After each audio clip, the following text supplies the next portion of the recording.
없으니 살아가는 이 모든 순간이 주 은혜임을 나는 믿네.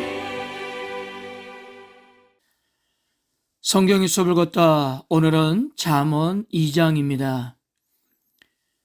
유대인들의 남다른 자녀 교육은 유구한 역사를 가진 탈무드 교육에서 발견할 수 있습니다.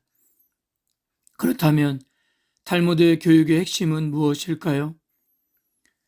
우리나라에서 탈무드는 효과적으로 공부를 잘하는 지름길을 가르치거나 부자가 되는 방법을 알려주거나 성공에 대한 담론을 제시하는 것으로 잘못 인식되어 왔는데요. 탈무드는 유대인의 자녀들이 가정과 삶의 터전, 그리고 사회 전반에 이르기까지 유대 민족으로서 자신의 역할을 발견하고 가정과 사회에 공헌하는 것, 그래서 궁극적으로 개인과 사회가 함께 더욱 풍요로워지는 것을 기대하게 하는 것입니다. 탈무드 중심에는 하브르타가 있는데요. 하브르타는 하베르, 즉 친구들끼리 335 짝을 지어 함께 논쟁하는 열린 토론식 교육법입니다. 즉 끊임없이 질문하고 대화하고 토론과 논쟁으로 진리를 찾는 방식입니다. 이것이 유대인 교육의 핵심이지만 전부는 아니고요. 유대인의 교육의 중심에는 토라가 있으며 여호와의 신앙이 있습니다. 탈무드와 고대 이스라엘 교육의 기원이 되는 책은 구약 성경이며 이러한 교육의 사항에 사상적 발판을 마련한 책은 아마도 잠언이라 할 수 있습니다. 오늘 잠언 2장에서는 자녀 교육이 무엇을 지향하고 있는지를 선명하게 드러내는데요. 이를 통해 모든 가정의 자녀는 부모의 권위 있는 가르침과 성경의 명령을 듣고 여호와의 지혜를 받아 변화된 인격과 성품을 가질 수 있게 되는 것입니다. 먼저 1절에서 8절까지 여호와, 부모의 명령, 지혜 간의 상호 관계에 대한 가장 명확한 진술을 보여줍니다. 잠언 1장에서 지혜는 자신의 외침을 듣지 않는 자들에게 멸망이 기다리고 있으며 그의 말을 듣는 자만이 재앙의 두려움이 없이 평안하고 안전할 것이라고 했습니다. 여기에 오늘 2장은 필수적인 가르침을 배우기 위해서 절대적으로 필요한 기간인 기와 마음이 지혜의 부르짖음에 민감해함을 말하는데요. 기와 마음을 지혜와 명철에 가까이 두라는 것입니다. 그러니까 보물을 파는 세속적인 열심만큼이나 간절하게 지혜를 갈망하라는 주문인 것입니다. 지혜를 구할 때 누리는 축복으로 하나님과의 관계를 지적하는데요. 지혜의 궁극은 여호와의 관계이기 때문입니다. 여호와를 경외하고 하나님을 아는 것은 유대교와 기독교의 가장 중요한 두 기둥인데요. 우리가 하나님을 아는 것은 성경이 쓰여진 목적이고 성경은 하나님이 어떤 분이시고 어떻게 역사하는가를 기록한 책입니다. 사람이 지혜를 구할수록 하나님은 더 깊이 알게 되고 주님을 경외하게 되는 이유는 바로 여호와가 사람에게 지혜와 지식과 명철을 주시는 분이시기 때문입니다. 7절과 8절을 읽어볼까요? 그는 정직한 자를 위하여 완전한 지혜를 예비하시며 행실이 온전한 자에게 방패가 되시나니 대저 그는 정의의 길을 보호하시며 그의 성도들의 길을 보존하려 하심이니라.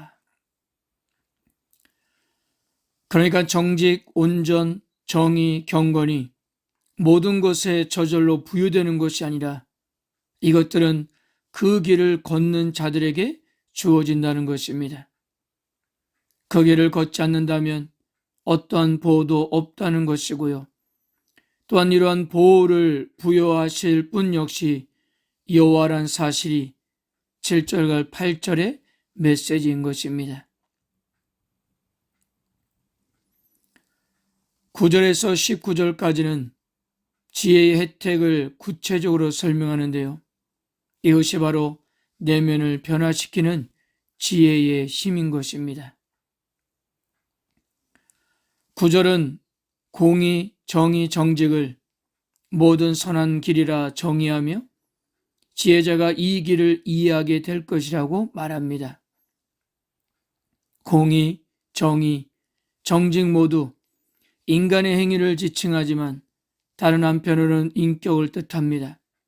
즉 지혜를 통해 인격이 형성되고 자라나서 모든 선한 행위를 할 수 있게 되는 것입니다. 10절은 이렇게 말합니다. 곧 지혜가 내 마음에 들어가며 지식이 내 영혼을 즐겁게 할 것이요. 마음은 한 개인이 가진 에너지의 중심, 내면의 자 혹은 감정의 중심을 말하며 성향이나 기질 혹은 결심, 의지, 이성, 양심을 말하기도 합니다. 아무리 율법을 준수하고 지혜를 구한다 하더라도 하나님의 지혜가 개인의 가장 내밀한 공간인 마음의 작동에 그 생각과 세계관을 근원적으로 바꾸지 않는다면 여호와를 안다고 말할 수 있는 지식은 있을 수 없고 기쁨도 일어나지 않는다는 거예요. 무엇보다도 지혜가 내 마음에 들어가며 라는 표현은 예레미야와 에스겔의 새 언약 개념과 잘 연결됩니다.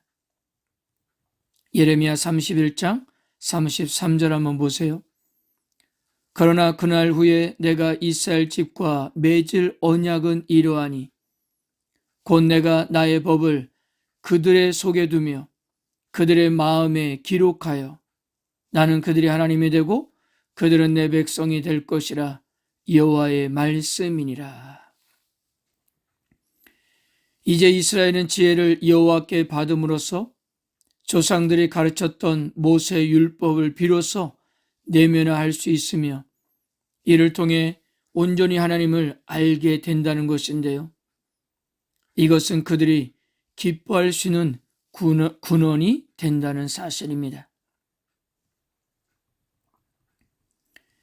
12절부터는 지혜자의 삶을 방해하거나 유혹하는 두 요소가 등장합니다. 먼저 12절에서 15절까지는 악인의 무리를, 16절에서 19절까지는 음녀, 이방 여인을 언급합니다. 악인들의 길과 폐역을 말하는 자들이 다니는 이 길은 앞에서 나온 지혜를 통해 변화된 자들이 걸어갈 정의의 길, 성도들의 길, 모든 선한 길과 정반대의 길인데요. 지혜는 이 같은 악인들의 길에서 우리를 보호하신다는 것이고요. 또한 지혜는 음녀와 이방 여인들의 유혹에서도 우리를 구원하신다는 것입니다. 그러니까 실수라도 이 여인에게 넘어가는 것을 면하기 위해서는 반드시 지혜를 소유해야 한다는 것입니다. 그렇다면 부모의 가르침과 지혜를 통한 종교적, 도덕적 변화, 그리고 타락과 배교로부터의 보호에 대한 최종 결론은 무엇일까요? 20절부터 22절에서 소개합니다. 즉 지혜자는 선한 자의 길과 의인의 길을 걷게 된다는 것입니다. 그리고 두 길에 대한 이미지를 땅의 상속 여부와 결부시키는데요. 즉 정직한 자와 완전한 자는 땅에서 생존할 것이나 악한 자는 땅에서 더 이상 살 수 없게 되고 멸망하게 될 것이라는 것입니다. 이것은 신명기의 말씀을 생각나게 하는데요. 신명기 27장과 28장에서 모세의 율법책에 대한 준수는 축복으로, 불순종은 저주로 이어질 것이라는 긴 이야기가 등장하는데요. 잠언 역시 신명기와 동일하게 아버지의 명령에 복종하고 지혜를 소유해야만 배교의 위험을 이겨내고 토라의 길을 걷게 될 수 있다는 것입니다. 그리고 무엇보다도 토라에 대한 불순종은 국가를 위험에 빠뜨리게 할 수 있다는 점도 강조하는 것으로 보여집니다.